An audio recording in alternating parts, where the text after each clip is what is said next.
പോകാം. കണ്ണൂർ പയ്യന്നൂരിൽ കാനായി ഭാഗത്ത് വീശിയടിച്ച കാറ്റിൽ വ്യാപക നാശനഷ്ടമാണ് രേഖപ്പെടുത്തുന്നത്. മരങ്ങൾ വീടുകൾക്ക് മുകളിലേക്ക് കടപുഴകി വീണു. തലശ്ശേരി തലായിൽ കിണർ 3 മീറ്ററോളം ഇടിഞ്ഞു താഴ്ന്ന സ്ഥിതിയുമുണ്ടായി. ഫെലിക്സ് ആണ് വിവരങ്ങൾ നൽകാൻ ചേരുന്നത്. ഫെലിക്സ്, ജില്ലയിലെ മഴക്കെടുതി സംബന്ധിച്ച ഏറ്റവും പുതിയ വിവരങ്ങൾ.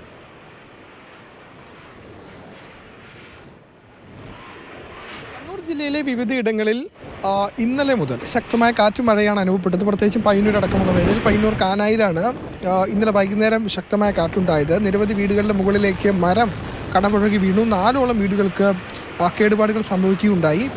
കാനായി കാനം മേഖലയിലാണ് അതിശക്തമായ കാറ്റും മഴയും ഇന്നലെ വൈകുന്നേരം അടക്കം അനുഭവപ്പെട്ടത്. ഇതിലും ഇന്നും ശക്തമായ മഴ കണ്ണൂർ ജില്ലയിലെ വിവിധ ഭാഗങ്ങളിൽ ഇന്നും അനുഭവപ്പെടുന്നുണ്ട്. ശക്തമായ കാറ്റും അനുഭവപ്പെടുന്നുണ്ട്.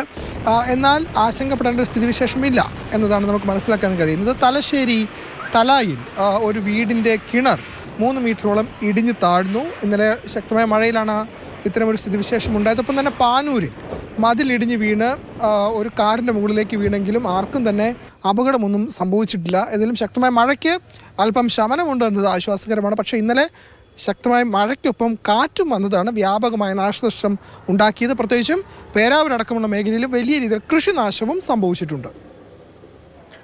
അങ്ങനെ കണ്ണൂരിലെ സ്ഥിതിയാണ് ഫെലിക്സ് വ്യക്തമാക്കിയത്. അങ്ങനെ ഓരോ മേഖലകളിലും മഴ കനക്കുമ്പോൾ താഴ്ന്ന പ്രദേശങ്ങളിലൊക്കെ തന്നെ വെള്ളക്കെട്ട് രൂപപ്പെടാം, കാനകളൊക്കെ നിറഞ്ഞു കവിയാം, റോഡ് ഏത്, നടപ്പാത ഏത് എന്ന് അറിയാതെ പോകുന്ന സാഹചര്യമൊക്കെ ഉണ്ടാകും.